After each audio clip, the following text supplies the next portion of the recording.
આમોદમાં અકસ્માતમાં જીવ ગુમાવનારના પરિવારને પ્રધાનમંત્રી અકસ્માત વીમા યોજના અંતર્ગત 2 લાખનો લાભ મળ્યો. મૃતક વર્ષે 20 રૂપિયાનું પ્રીમિયમ ભરતા હતા. આમોદ નગરમાં 7મી મે 2024ના રોજ ટેલિફોન એક્સચેન્જ પાસે એક દૂધ લઈ જતા વાહન ચાલકે અયુબ અલ્બા ખોખરને પાછળથી ટક્કર મારી આધેડને અડફેટમાં લઈ અકસ્માત કરી ભાગી ગયો હતો. જે આધેડનું અકસ્માતમાં સ્થળ ઉપર જ કરુણ મોત થયું હતું.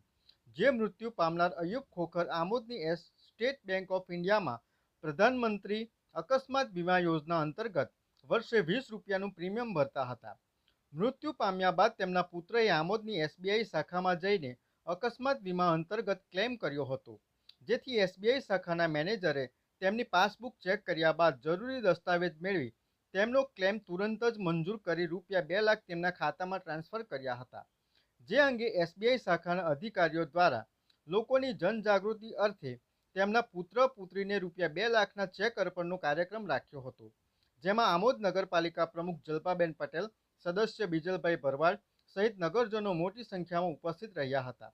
કાર્યક્રમમાં SBIના અધિકારીઓએ લોકોને વર્ષે સામાન્ય પ્રીમિયમના અકસ્માત વીમા તેમજ જીવન વીમા લેવા માટે અનુરોધ કર્યો હતો. મારું નામ ઇલિયાસ છે. મારા પપ્પાનો ક્લેમ્પ SBIમાં હતો ત્યારે મેં SBIમાં ગયો હતો ત્યારે 20 રૂપિયા કપાયા. ક્લેમ્પ 20નો ક્લેમ્પ કપાયો હતો. તેમાં મેં તાત્કાલિક ફોર્મ ભર્યું હતું. તેમાં CSP નીતિશભાઈ તેમણે ફોર્મ ભરીને મને તાત્કાલિક ચેક કરી આપ્યો હતો. તમારા પપ્પાને શું થયું હતું? એક્સિડન્ટ થયું હતું. ખત્રી છે, મેનેજર FI તરીકે ભરૂચ જિલ્લામાં કાર્યરત છું અને જિલ્લાના તમામ સામાજિક સુરક્ષા યોજનાઓ જે વડાપ્રધાન મોદીએ આપણે સંચાલિત કરેલી છે, જે સરકાર થકી આ યોજનાઓ બેંકો દ્વારા સંચાલિત કરવામાં આવે છે, પ્રધાનમંત્રી જનજીવન PMJJBY, PMSBY, જેમાં 436 રૂપિયામાં કુદરતી મૃત્યુમાં 2 લાખ રૂપિયા સુધીની સહાય આપવામાં આવે છે અને આકસ્મિક મૃત્યુમાં 20 રૂપિયાના પ્રીમિયમ ભરવાથી 2 લાખ રૂપિયાનું વળતર ચૂકવવામાં આવે છે.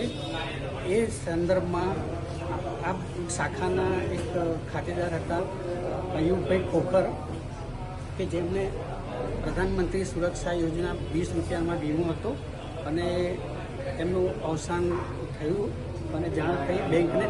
તો તેમના જે વારસદાર હતા એમણે અરજી કરી હતી અને એ અરજીના સંદર્ભમાં બેંકે ક્લેમ પાસ કર્યો છે 2 લાખ રૂપિયાનો. એમના વારસદાર હનીફાબેન, એમના ખાતામાં 2 લાખ રૂપિયા જમા થઈ ગયા છે.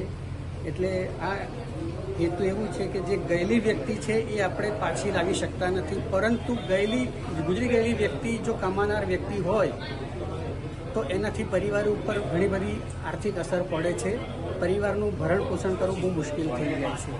તો આવી સ્થિતિમાં કમસે કમ એ પરિવાર આર્થિક રીતે બેઠું થાય એ આશયથી 2 લાખ રૂપિયાનું વળતર ચૂકવવામાં આવે છે, જેથી કરીને 2 લાખ રૂપિયાથી એ પોતાનો નાનો મોટો વ્યવસાય શરૂ કરી અને ફરી પાછું ફેમિલીને પગભર ઊભું થવામાં મદદરૂપ થાય છે. DMP news, think positive.